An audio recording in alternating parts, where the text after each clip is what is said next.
প্রতিক্রিয়া জানিয়েছি। হ্যাঁ, গতকাল দিনটা ছিল রবিবার, ছুটির দিন, এবং সময়টাও একটু কি বলে রাত 10টা, একটু অসময়।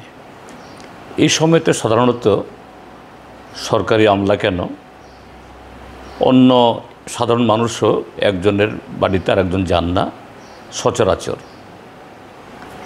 কিন্তু গতকাল যে ঘটনাটা ঘটেছে, সামাজিক মাধ্যমে আজকে সকালবেলা আমি সবটা দেখেছি, এবং অন্যভাবেও আমি খোঁজখবর নিয়ে জানার চেষ্টা করেছি যে এই গোমতী জেলার বর্তমান জেলা শাসক তড়িৎকান্তি চাকমা, তাকে এডিসির চিফ এক্সিকিউটিভ মেম্বার এবং প্রদ্যুৎ মাণিক্য কিশোর মহোদয়, তারা নানা কারণে এডিসির প্রশাসনের প্রশ্নে, কেননা এডিসির কাজকর্ম পরিচালনায় ডিএমদের একটা গুরুত্বপূর্ণ ভূমিকা থাকে। তা না হলে জেলা পর্যায়ে উন্নয়নমূলক কাজ, এডিসির তো উন্নয়নমূলক কাজ ছাড়া তো অন্য কোনো কাজ নেই, এতে প্রতিবন্ধকতা তৈরি হয়। তারা যোগাযোগ করার চেষ্টা করেছেন, কিন্তু ডিএম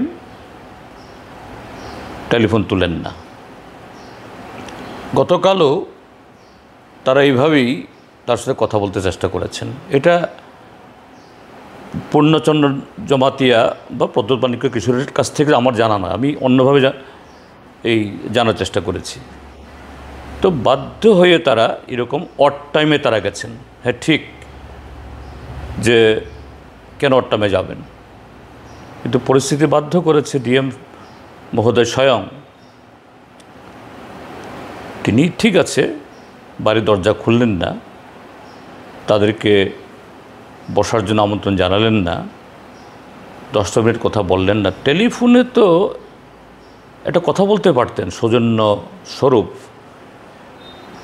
যে অন্যদিন আসুন বা আগামীকাল টেলিফোনে কথা বলুন, আমি এই সময়তে ব্যস্ত আছি। কিন্তু তার দরজাই খুলল না, পত্রপাত বিদায় করে দিল সিকিউরিটি দিয়ে। একজন আমলা, তিনি যত বড় আমলাই হন, এটা করতে পারেন না। প্রশাসনে এটা সবার জানা থাকা দরকার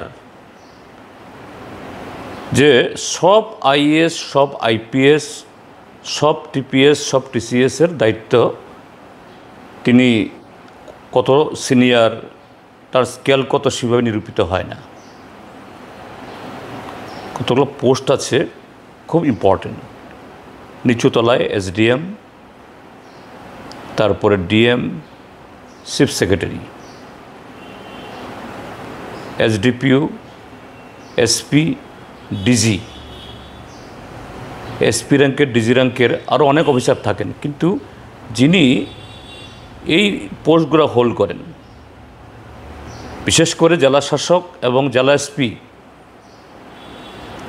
তাদের অফিসে জাতীয় পতাকা ওড়ে। সিনিয়র মোস্ট আইএস বা সিনিয়র মোস্ট আইপিএস হলেও অন্য অফিসে জাতীয় পতাকা ওড়ে না। কেন? এটা রাষ্ট্রের প্রতীক। তাদেরকে কখনো কখনো অড টাইমেও কথা বলতে হয়, কথা শুনতে হয়। আর গতকাল কথা বলতে চেষ্টা করেছেন প্রথম টেলিফোনে, প্রথম তারা যাননি, টেলিফোনে কে কথা বলতে চেষ্টা করেছেন? এডিসির চিফ এক্সিকিউটিভ মেম্বার, ভারতের 6ষ্ঠ তপশিল মোতাবেক তিনি নির্বাচিত, তিনি রাজ্য সরকারের একজন মন্ত্রীর পদমর্যাদার, তিনি কথা বলবেন না? হয়তো বা রাত্র 10টায় গেছেন, অন্যায় করেছেন, কিন্তু তার চেয়ে গুরুতর অন্যায় হলো এই ডিএম মহোদয়ের।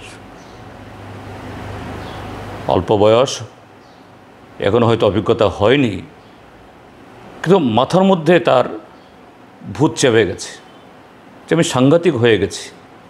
সে ব্রিটিশ আমলের আইসিএস অফিসারদের মতো এরা মনে করত এই দেশের সমস্ত নাগরিকরা তাদের ভৃত্য।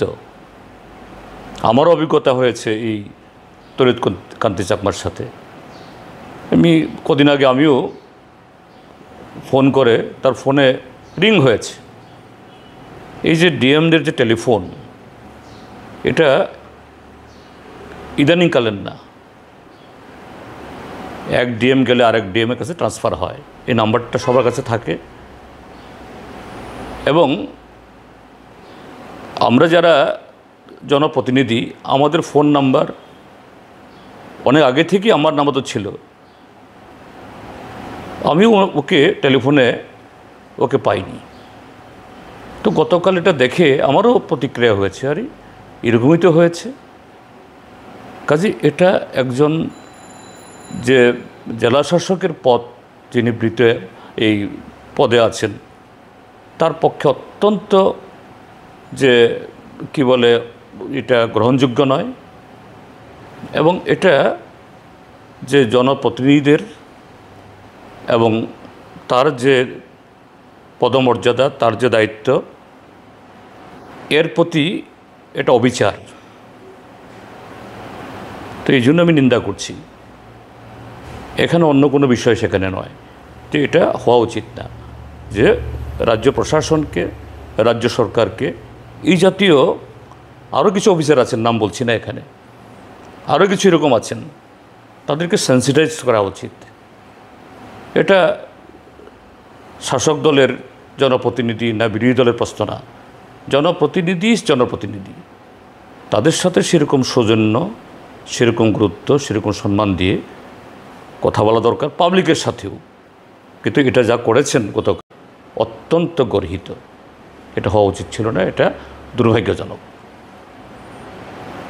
আমি আমার প্রতিক্রিয়া